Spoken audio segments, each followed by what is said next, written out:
ஹாய்ங்க, இன்றைக்கி நம்ம பிரெட் அல்வா செய்ய போகிறோங்க. அதுக்காக நான் பிரெட்டு 100 கிராம் எடுத்துருக்கேங்க. 100 கிராம் பிரெட்டுனா 200 கிராம் சக்கரை எடுத்துக்கணுங்க. 3 ஏலக்காய், 200 கிராம் தண்ணி. இப்போ வந்து இந்த பிரெட்டை வந்து நம்ம எண்ணெயில் பொரிச்சு எடுக்க போகிறோம். நம்ம சேனலை சப்ஸ்கிரைப் பண்ணி லைக் பண்ணி ஷேர் பண்ணுங்கள். இந்த டிஷ்ஷை வீட்டில் செஞ்சு பார்த்துட்டு எப்படி இருக்குன்னு சொல்லிட்டு கமெண்ட் பண்ணுங்கள். இந்த மாதிரி எல்லா பிரெட்டும் பொரிச்சு எடுத்துக்கணுங்க. எடுத்து வச்சிருந்த 200 கிராம் தண்ணியை இந்த மாதிரி ஒரு பேனில் ஊற்றி நல்லா கொதிக்க வச்சுக்கணுங்க. கொதிச்சு வச்சதுக்கப்புறம் 200 கிராம் சர்க்கரை போட்டு நல்லா கிளறிட்டே இருக்கணுங்க. இது வந்து பதத்துக்கு வரணும்னு அவசியம் இல்லை. ஓரளவுக்கு கெட்டி ஆயிடுச்சுன்னா போதும். அப்புறம் நம்ம நுணுக்கி வச்சிருக்கோம் பார்த்தீங்கன்னா 3 ஏலக்காய், அதையும் இதில் சேர்த்துக்கணும். நல்லா கொதிச்சிருச்சுங்க. இந்த மாதிரி இந்த பிரெட் எல்லாமே போட்டுக்க வேண்டியதான்.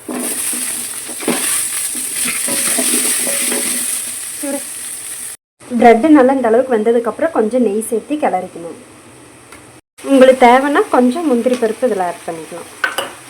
இந்த பாருங்கள், இந்த பிரெட்டில் இருக்க எண்ணெயில் இந்த அளவுக்கு பிரிஞ்சு வரும். பிரிஞ்சு வர வரையிலும் கிளறிட்டே இருக்கணும்.